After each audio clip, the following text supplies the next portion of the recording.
Okay guys, we are trying to fix the microphone on a GM. This is a 2019 Suburban, but it's similar for Yukons, probably Sierras, Silverados.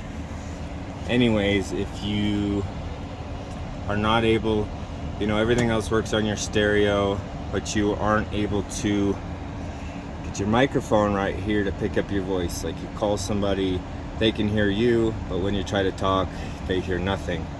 So before I found the problem, I went ahead and just ordered a new microphone. I tore this middle part out and I was able to reach up in here and reconnect it. The plug was probably right in here. It's a 2-prong plug, and you can reach up there, put a little flashlight right here in the headliner, and then I visually looked up through that hole and then clipped it. And then obviously they didn't get the right color because this was the only one they had, but it wasn't broken to begin with. So anyways, what the problem was, and part of the issue was also this OnStar wasn't working. There's not even a light on, but before, when you would push any of these buttons, you would get absolutely nothing. And I started to think, I was like, well, maybe it is a reason why that microphone doesn't work. Did some research online, and it tells you to pull a fuse. So we went through some fuses, but the fuse you want to pull, make sure your car's off. This is your passenger fuse panel.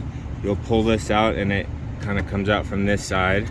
I have it partially unclipped, so it's not super difficult at the moment. This comes out like that, and then you can see all your fuses on there. And we're looking for number 26 right there, infotainment/airbag. And it's weird, it's a double fuse. It's not like your traditional 2-pin fuse. There's 3 pins on there.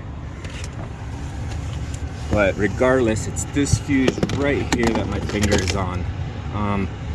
There's a lot of empty slots in here. Your car might use some of these, it might not, depending on the options.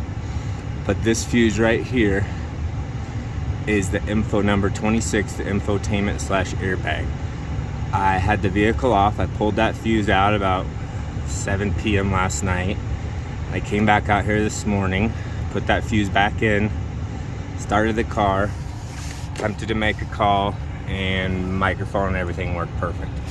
So, not saying that'll fix everybody's car, but I've had this car for 2 or 3 years now, and we've always, me and people that drive it with me, we've never been able to use the microphone and make hands-free calls.